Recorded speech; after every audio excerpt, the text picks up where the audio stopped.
우리에게 주시는 하나님의 말씀은 출애굽기 25장 31절부터 40절까지의 말씀입니다. 구약 성경 120쪽에 있습니다. 하나님의 말씀을 받들어 읽겠습니다. 너는 순금으로 등잔대를 처음 만들되 그 밑판과 줄기와 장과 꽃받침과 꽃을 한 덩이로 연결하고 가지 6을 등잔대 곁에서 나오게 하되 다른 3가지는 이쪽으로 나오고 다른 3가지는 저쪽으로 나오게 하며 이쪽 가지에 살구꽃 형상의 잔색과 꽃받침과 꽃이 있게 하고 저쪽 가지에도 살구꽃 형상의 잔색과 꽃받침과 꽃이 있게 하여 등잔대에서 나온 가지 6을 갖게 할지며 등잔대 줄기에는 살구꽃 형상의 잔넷과 꽃받침과 꽃이 있게 하고 등잔대에서 나온 가지 6을 위하여 꽃받침이 있게 하되 2가지 아래에는 한 꽃받침이 있어 줄기와 연결하며 또 2가지 아래에 한 꽃받침이 있어 줄기와 연결하며 또 2가지 아래에 한 꽃받침이 있어 줄기와 연결하게 하고 그 꽃받침과 가지를 줄기와 연결하여 전부를 순금으로 쳐 만들고 등잔 7을 만들어 그 위에 두어 앞을 비추게 하며 그 불 집게와 불똥 그릇도 순금으로 만들지니 등잔대와 그 모든 기구를 순금으로 한 달란트로 만들되 너는 삼가 이 산에서 내게 보인 양식대로 할지니라. 아멘. 이제 세월이 참 빠르게 지나가죠. 벌써 이제 10월 둘째 주일입니다. 그리고 우리는 내일은 교회 들러서 소풍 가자 이렇게 해서 여러분들이 잠시 교회에 이렇게 차를 타고 지나가시거나 자전거를 타고 아니면 걸어서 아니면 비행기를 타고 교회를 한번 쑥 둘러서 도시락도 챙기시고 그리고 여러분들이 오시면 나중에 광고를 할 거예요. 굉장히 의미 있는 일이 기다리고 있습니다. 그래서 그런 일들을 여러분들이 잘 함께 해주시면 대단히 감사하겠습니다. 어떤 분들은 그러신데요. 내가 지금까지 코로나 걸리고 한 번도 못 나가봤는데 도시락 챙기려고 가는 거는 너무 미안한 일 아니냐 이렇게 또 생각하시는 분이 계시대요. 그래서 절대로 그렇지 않습니다. 그러니까 한번 얼굴은 뵈야죠. 마스크는 끼고 있더라도 그렇게 했으면 좋겠습니다. 오늘 여러분들 이렇게 함께 대면 비대면으로 주의 말씀을 나눌 수 있게 돼서 얼마나 감사한지 모르겠습니다. 근데 여러분 우리가 성경을 묵상하고 신앙생활 하면서 여러분들에게 있어서 굉장히 중요한 그런 일들이 있을 거예요. 어떤 거냐면 내가 평소에 생각하던 그런 통념들, 사회적으로 다들 받아들여지고 있는 상식과 같은 그런 지식들, 이런 것들이 와장창 깨지는 그런 일들 여러분 혹시 계시지 않습니까? 저는 성경을 읽으면서 묵상하면서 그런 일들을 왕왕 경험했어요. 오늘 본문도 마찬가지입니다. 오늘 본문도 그전에는 성막에 이런 순금 등잔대가 있었구나. 와, 이게 한 달란트나 된다며 뭐 이렇게 그러면서 지나갔어요. 근데 다시 이렇게 묵상을 하면서 하나님이 저에게 마치 뒤통수를 깨부수는 것 같은 그런 충격을 주셨습니다. 그 충격은 아프기도 하고 또 어떤 면에서 보면 지금까지 저의 삶을 뒤집어 놓는 그런 일이기도 했습니다. 오늘 본문 말씀에서 자주 쓰이고 있는 반복되는 용어가 있는데 그게 연결하고 라는 말씀입니다. 연결한다. 네트워킹은 좋은 거죠. 그죠? 네트워킹이 되어 있지 않다고 생각해 보십시오. 혈관이 네트워킹이 안 됐다. 뇌 혈관이 끊어졌다. 그러면은 당장에 반신불수가 올 거예요. 인대가 끊어졌다. 그러면은 저처럼 그렇게 불편하게 다녀야 될 겁니다. 끊어지는 그거는 결코 바람직한 일은 아닙니다. 그래서 다들 네트워킹이 얼마나 중요한지를 말하죠. 빌 게이츠 같은 이는 네트워킹은 창의력의 산실이다. 창의성은 연결해서 나온다라고 말할 정도입니다. 이제는 연결이 그냥 사람과 사람과의 사이에서 무슨 카톡을 하고 페이스북을 하고 트위터를 하고 뭐 이런 걸로 끝나지를 않아요. 인터넷과 인터넷이 연결이 되고, 이제는 컴퓨터와 사물이 연결되고, IoT, 인터넷 오브 띵스라 그러죠. 사물 인터넷. 그래서 이 데이터가 오가는 것이 이제는 사물과 혹은 어떤 대상과 이런 것들과 서로 소통하게 됐어요. 근데 거기에서 진일보에서 이제는 어떻게 되죠? 인터넷 오브 에브리띵, 그렇죠? IOE, 만물 인터넷, 사물 인터넷에서 만물이 모든 것과 다 연결되는 거죠. 지나가다가 식물로부터 정보도 받고요. 도로 지면 상태에 대해서 자동차가 지면 상태를 알고 스스로 브레이크를 밟기도 하고 뭐 이런 사태가 일어나게 될 것입니다. 그래서 미래의 국가와 사회의 부는 영토나 자원에 의지했어요, 그동안에. 근데 이제부터는 만물 인터넷과 만물 지능 산업 같은 만물 지능 인프라를 얼마나 많이 갖추고 있느냐에 따라서 그 나라의 부와 그 사회의 그 차원이 달라지게 될 것이다, 이렇게 말하고 있습니다. 자, 이렇게 되면 연결만 잘하면 다 될 것 같잖아요, 그렇죠? 연결만 잘하면 다 될 것 같아요. 사업도 그렇고 뭐든지 다 네트워킹이 돼야지 뭔가 된다, 이거를 기본적으로 모르는 분은 없습니다. 그런데 정말 끔찍하게도 우리가 생각하는 연결성, 네트워킹, 거기에도 큰 문제가 있다는 것을 우리는 지금 피부로 와서 느끼고 있어요. 지난 2018년 11월 24일 날 서울 아현동의 KT 지사에서 통신구 화재 사고가 났습니다. 그래서 서대문, 마포, 용산, 중구, 은평구 이런 그 서부 지역의 그 서울 지역과 일산이 고양시 시민들이 생활에 큰 불편을 느꼈다. 현금 지급이 안 되고 식당, 커피숍에 카드 결제가 안 되고 병원 내 환자 진료가 안 되고 결론이 뭐였느냐? 우리는 석기 시대를 경험했다, 이렇게 얘기하는 겁니다. 연결을 했는데 이게 완전하지가 않아요. 영구적이지가 않네요. 그렇죠? 연결된 것 같은데 얼마든지 끊어질 수 있다는 그런 불안감을 우리는 가지기 시작했습니다. 지금도 마찬가지잖아요. 지금도 내가 인터넷을 하다가 뭔가 어떻게 잘못 커서를 눌러서 어디가 버그를 먹게 됐다. 문제예요, 이거 정말. 네, 문제입니다. 근데 여러분, 이런 일들이 우리 일반 사회에서만 일어나는 일이냐? 그렇지 않다는데 문제가 많아요. 네트워크에 대한 그런 문제 가운데서 멕시코에 이런 일들이 있었습니다. 오늘날 아내가 우연히 남편의 핸드폰을 보게 됐습니다. 그런데 보지 말아야 될 것을 보고 말았어요. 남편이 묘령의 아가씨와 팔짱을 끼고 너무 정답게 사진을 찍고 있었습니다. 근데 그 사진을 이렇게 넘겨보니까 이번에는 애정행각이라고 얘기를 해도 시원치 않을 정도로 그렇게 아주 적나라한 그런 포즈를 취하고 있는 모습을 보고 이 아내는 드디어 부엌으로 달려가서 칼을 꺼내 들었습니다. 그래서 남편을 찌르고 갈랐어요. 남편이 살았는지 죽었는지 기사에는 나오지 않습니다. 그러나 경찰이 달려와서 조사를 해보니까, 자세히 살펴보니까 그 묘령의 아가씨, 남편하고 애정행각을 벌이던 그 아가씨는 바로 젊었을 때 자기 자신이었어요. 젊었을 때 자기 자신을 분간하지 못하는 거죠. 이게 단순한 실수라고 볼 수 있겠습니다. 그러나 더 중요한 것은 사실은 자신도 자신과 연결되어 있지 않은 거예요.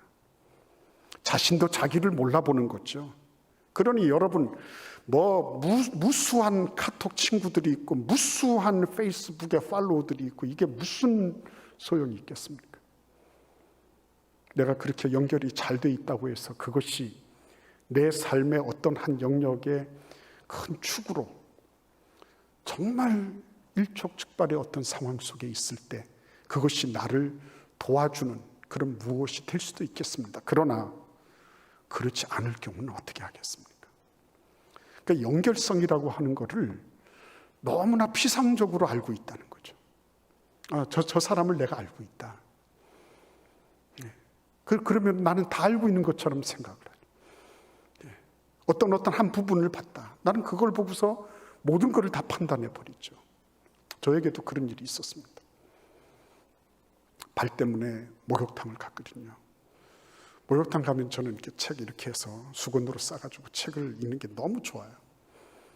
방 안에 들어가서. 그런데 이렇게 책을 읽으려고 하는데 꼬마들 셋이 왁자지껄하면서 들어왔더라고요. 조금 있다가 어른도 같이 들어왔는데 아이 둘은 아빠라 그러고 아이 하나는 삼촌이라 그래요. 제일 꼬맹이가 삼촌이라 그래요. 작은 아버지 격 되겠죠. 근데 얘네들이 뭐 장난을 치고 깔깔거리고 웃더니 조금 있다가 꼬맹이가 막 울기 시작하는데요. 그 넓은 목욕탕이 쩌렁쩌렁하도록 우는 겁니다. 귀가 아플 정도로.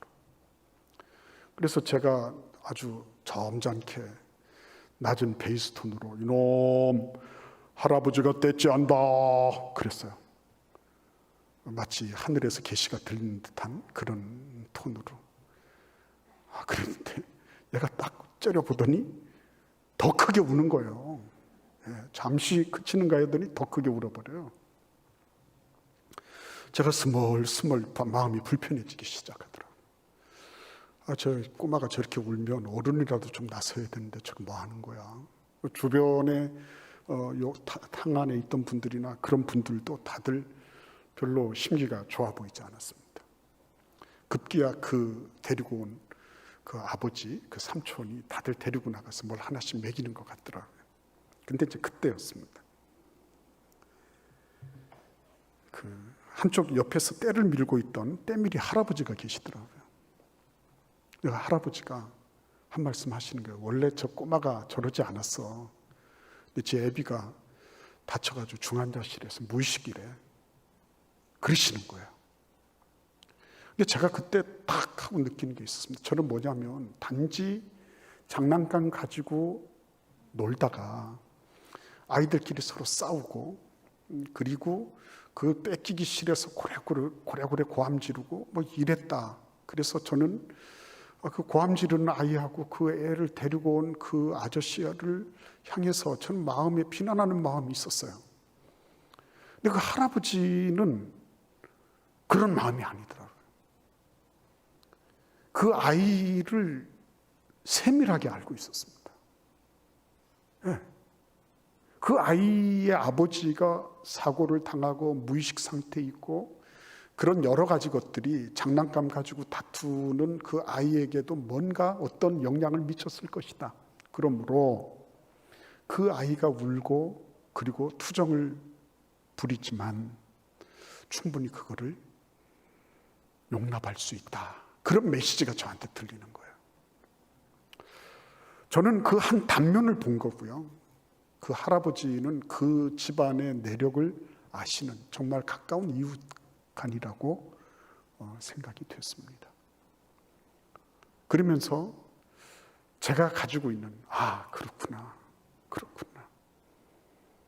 예수께서 나 같은 죄인을 살리실 때 나의 죄를 용서하실 때도 그렇겠구나. 사단 마귀들은 돌탕질을 하면서 저놈 죽여야 된다고 그렇게 할 때 예수님만은 나를 깊이 이해하시고 네가 그렇게 할 때 너에게 어떤 약점이 있고 네가 어떤 문제 때문에 네가 그런 실수를 반복하고 있다는 것을 예수님은 알아주시는구나. 제가 그 떼미는 할아버지를 통해서 배우게 됐어요. 그렇습니다, 하나님. 깊이 알아야죠, 깊이. 피상적으로 아는 것 가지고 애들 교육을 어떻게 시키는 거야? 저 아이가 저렇게 할 때 얼마나 주변에 피해를 주는 거야? 저런 공중도덕도 모르나? 이렇게 막 사람들이 비난을 할 때 그 할아버지는 그 아버지가 무의식 상태에 들어있고 그 아이에게는 뭔가 모르는 짜증스러운 일들이 있을 것이다. 그런 일들이 장난감을 빌미로 해서 이게 막 비화된 게 그런 울음소리로 드러난 것이다. 그런 깊은 이해를 하고 계신 거예요. 부끄러웠습니다. 그러니까 저는 그 할아버지가 가지고 있는 연결성에 비하면 저는 정말 토록 많지도 안 되는 그런 뭔가를 가지고 떼쥐놈 그러면서 그렇게 무게나 잡고 아이에 대해서 뭔가를 교정하려고 덤벼들었다는 거죠. 그러니까 여러분, 실제적으로 연결이라고 하는 게 그냥 겉으로 다 연결되어서 연결된 게 아니라 깊이 있게 연결되지 않은 그 모든 것들은 다 비상적일 수 있어요.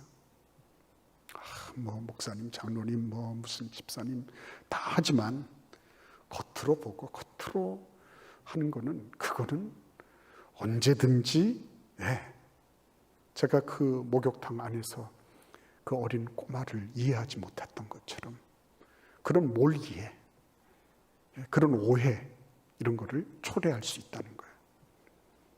그러니까 여러분, 이런 면들을 가만히 살펴보면 우리가 살아가고 있는 이런 세상이 6번만 거치면 지구상의 누구와도 다 연결된다 이렇게 얘기를 하지만 사실은 그 연결성이라는 게 얼마나 허약하고 보잘것없는 것인가. 그래서 늘 그런 연결성에 목말라 하는 거죠. 요한복음 4장을 여러분 아시죠? 예수께서 사마리아 성에 들어가셔서 너무 행로에 고단하셔서 피곤하셔서 한 우물가에 털썩 주저앉으셨어요. 제자들은 점심때라서 도시락을 구하려고 갔고요. 그때 한 사마리아 여인이 물길러 왔습니다. 사람 눈을 피해서. 근데 이 여인에게 예수님께서 말씀하십니다. 아이, 나한테 물 좀 달라고 요청을 하시는 거예요. 그러니까 이 여자가 깜짝 놀래가지고 웬 유대인 남자가 사마리아 여인한테 무엇을 요구하느냐 깜짝 놀랐어요. 그래서 이거 이렇게 어떻게 나와 같은 사람을 상종하십니까? 그랬죠. 그랬더니 예수님께서 그렇게 말씀하시는 거예요. 당신에게 말하는 내가 누구인지를 알았으면 나한테 생수를 달라고 했을 것이다. 그렇게 얘기를 합니다. 그러니까 이 여인이 하는 말이 그러면 나도 그 생수를 좀 주세요. 그랬죠. 그런데 예수님께서 느닷없이 이렇게 질문하시는 겁니다. 내 남편을 불러오라. 와, 내 남편을 불러오라. 이 여인이 시침이 딱 떼고 말았죠. 전 남편이 없습니다. 그러면 넘어갈 줄 알았어요. 근데 예수님은 그것을 결코 넘기지 않았습니다. 내가 남편이 없다는 말이 옳구나. 내가 이전에 남편 5이 있었지만 다 갔고 이제는 지금 있는 남자도 내 남편이 아니니까 남편이 없다는 말이 맞다. 완전히 다 드러났죠.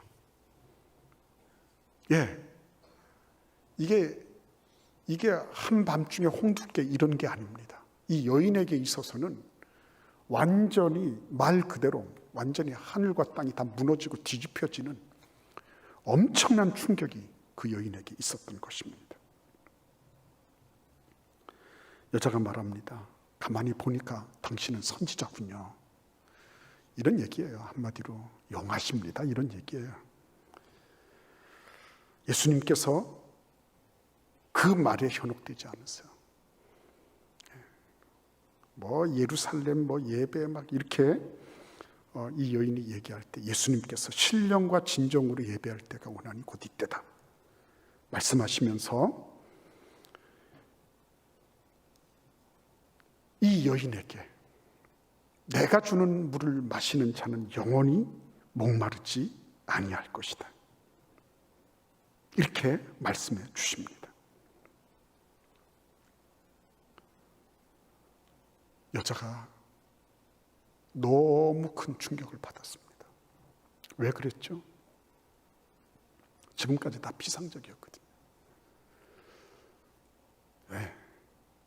다 겉모양만 봤거든요. 저 여자는 불륜녀, 저 여자는 윤리 도덕적으로 비뚤어진 여자, 저런 여자가 우리 동네에 있어서 우리 동네의 풍기를 문란시킨다, 뭐 그런 얘기들이 있잖아요.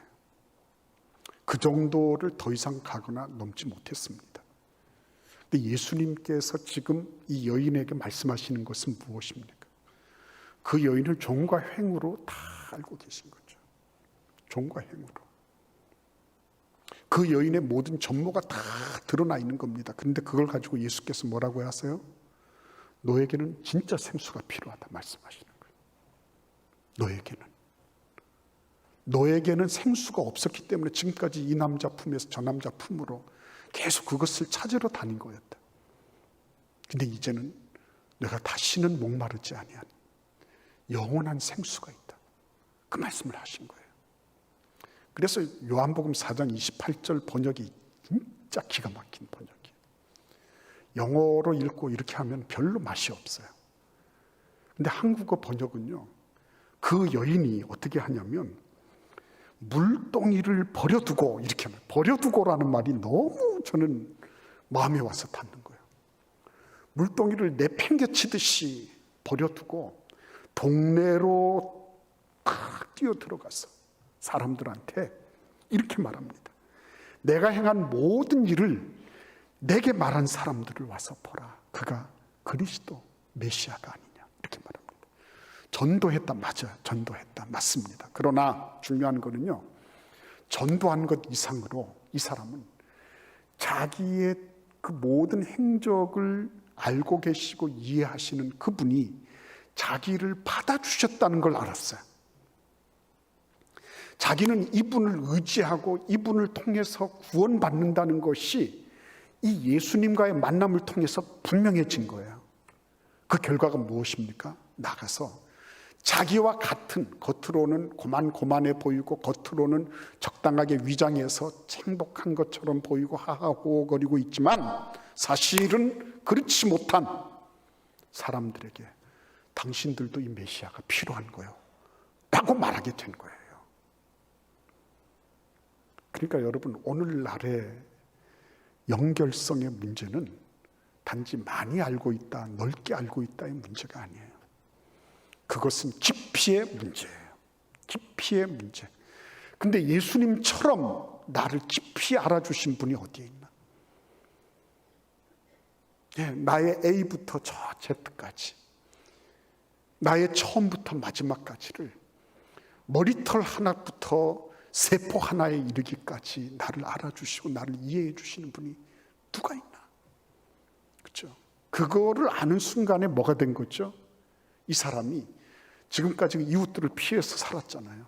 근데 이제는 자기가 적극적으로 가서 이웃들과 연결소의 역할을 하고 있는 모습을 우리는 보는 거예요. 얼마나 감사한지. 오늘 이 장면 속에 오늘 본문 말씀을 한번 보시겠습니까?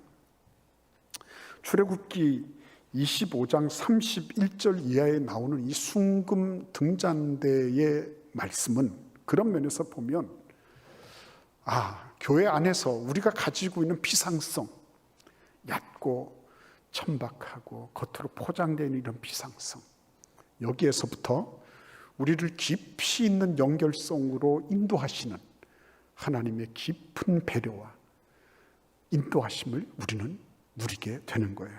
한번 살펴보겠습니까? 맨 먼저 우리 40절 말씀을 읽어보겠습니다.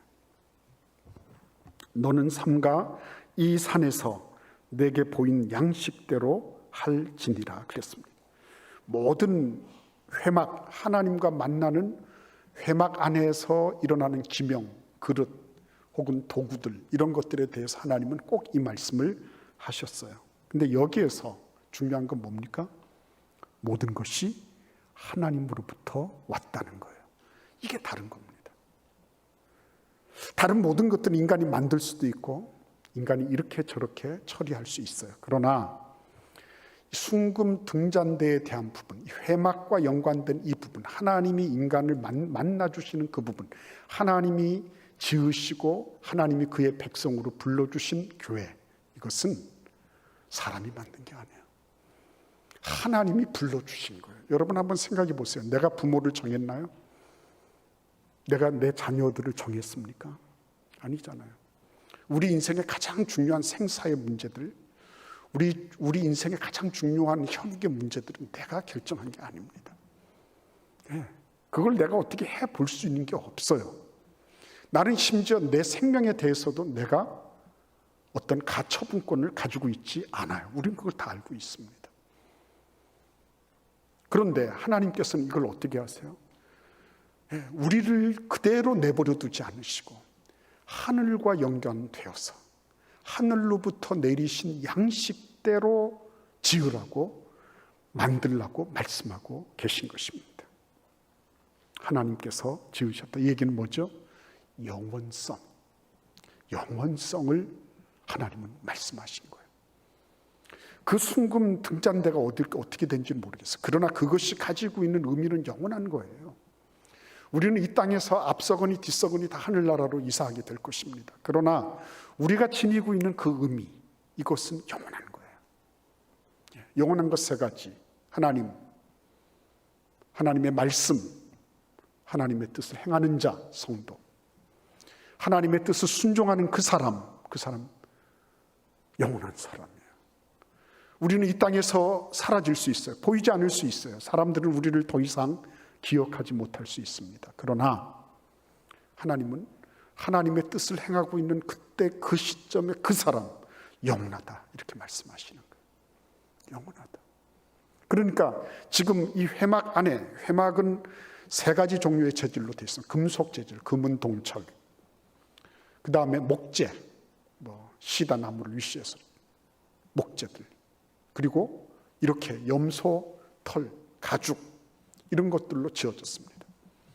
그래서 이 염소털 같은 거는 얼마나 강인한지 모릅니다.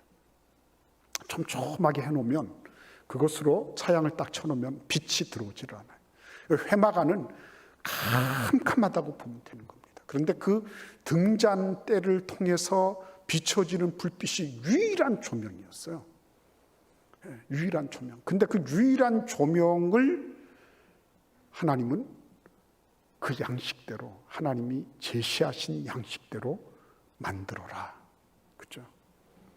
이 일을 통해서 하나님은 우리 한 사람 한 사람이 그냥 아무렇게나 막 들어와서 하나님을 만나는 게 아니라 하나님 앞에 격식을 갖추고 그리고 품격 있는 모습으로 하나님을 만나도록 이끌고 계신 모습을 보는 거예요.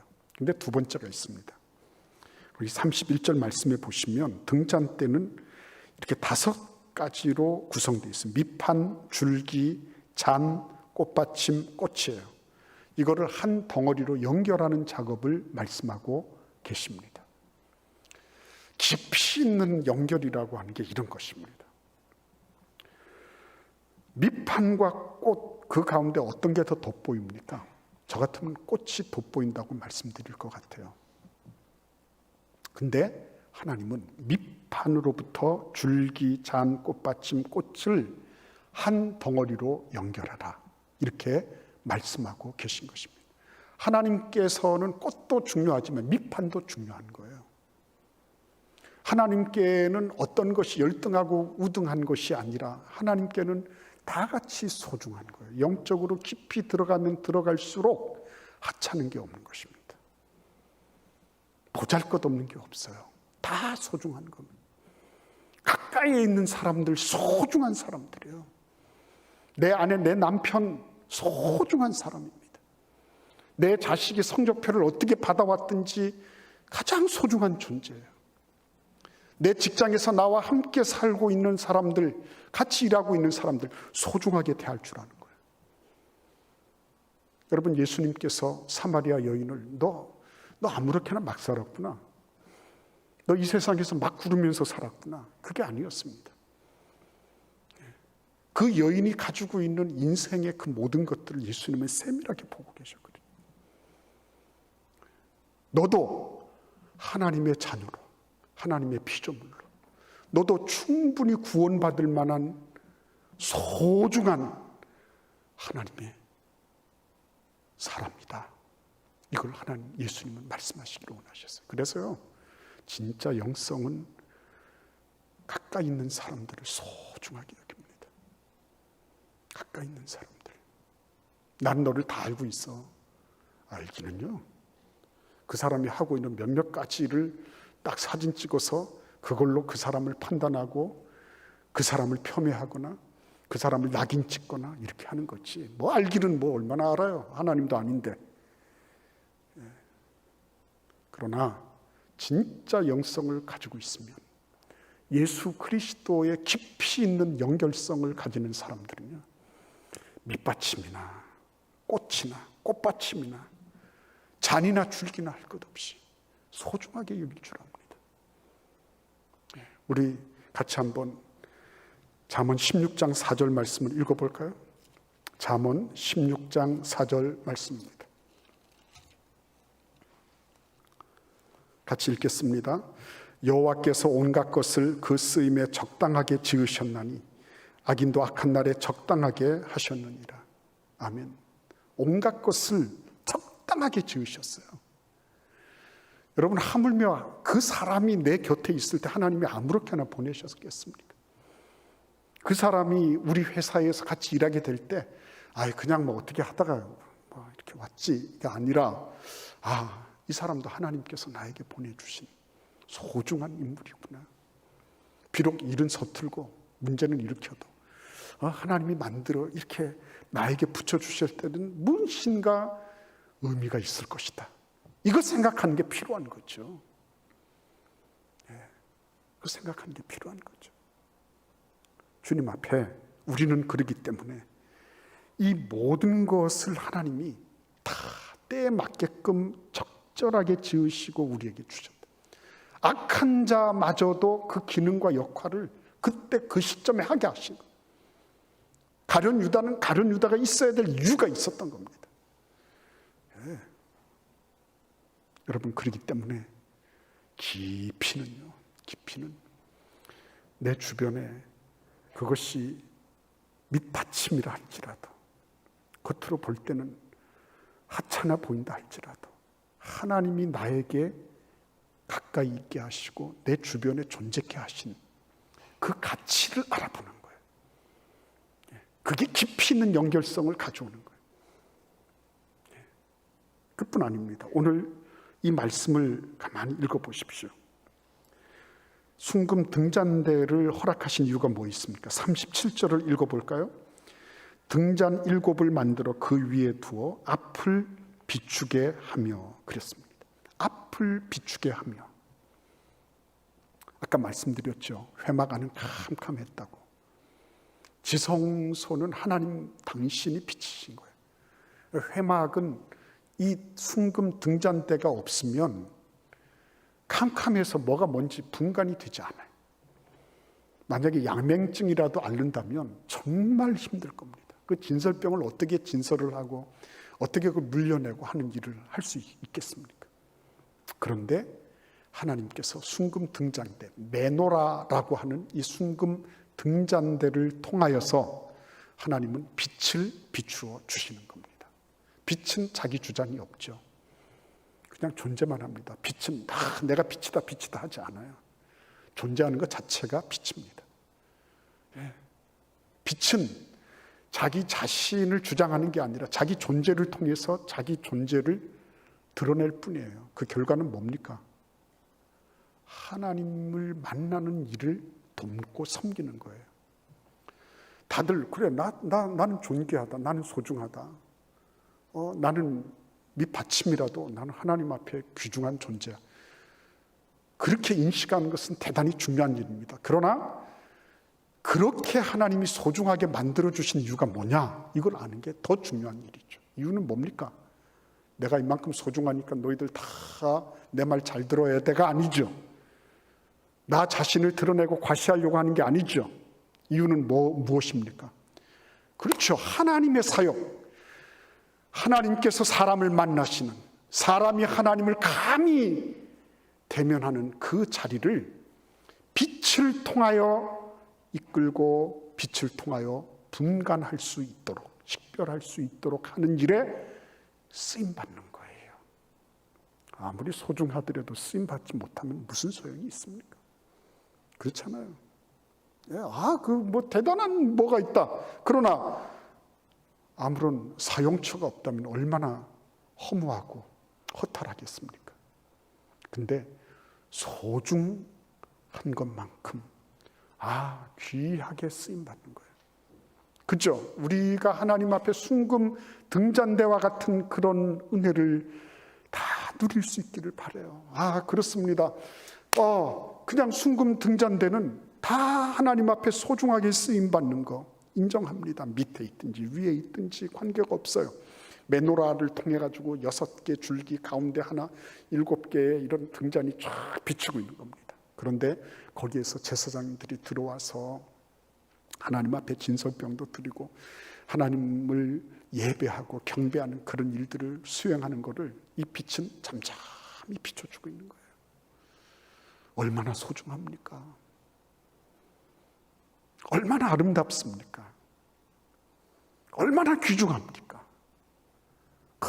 내가 어떤 존재인데 너희들이 나를 못 알아주고, 이게 아니라 내가 존재함으로 그 하나님의 사역이 빛나고 그것이 아름답게 지원이 되고 그런 일들이 원활하게 이루어지고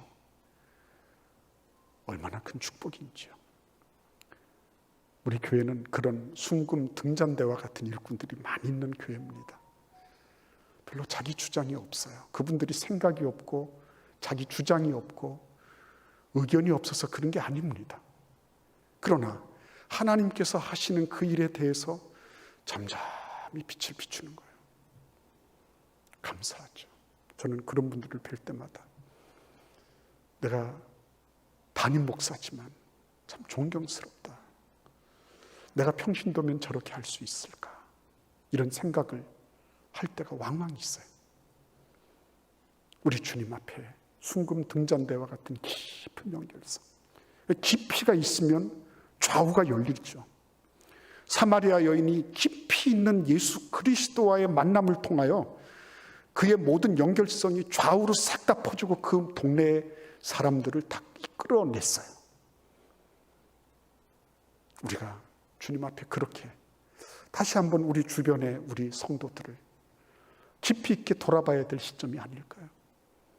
다시 한번 우리의 가정도, 우리의 직장도, 내가 만나는 사람들도 단순한 어떤 이해타산의 관계가 아니라, 그런 피상적인 관계가 아니라 깊이 있는 관계 속에서 그를 위하여 기도하고 그의 삶에 나타나는 여러 가지 징후들을 바르게 포착해서, 그래서 예수 그리스도를 만나게 하는 그 일에 순금 등잔대처럼 쓰임받는 그런 귀한 은혜와 축복이 있기를 기원합니다. 우리 같이 기도하겠습니다. 고마우신 주님, 감사합니다. 이 피상적이고 이 얕고 천박한 세대 속에서 우리를 깊이 만나주시고 우리의 그 모든 것들을 깊이 이해해 주시는 우리 하나님 아버지께 감사와 찬양과 영광을 올려드립니다. 주께서 우리들 가운데 함께 임재하셔서 우리가 이런 순금 등잔대와 같은 그런 귀한 역할을 잘 감당하도록 은혜 내려 주옵소서. 예수님의 이름으로 기도하옵나이다. 아멘.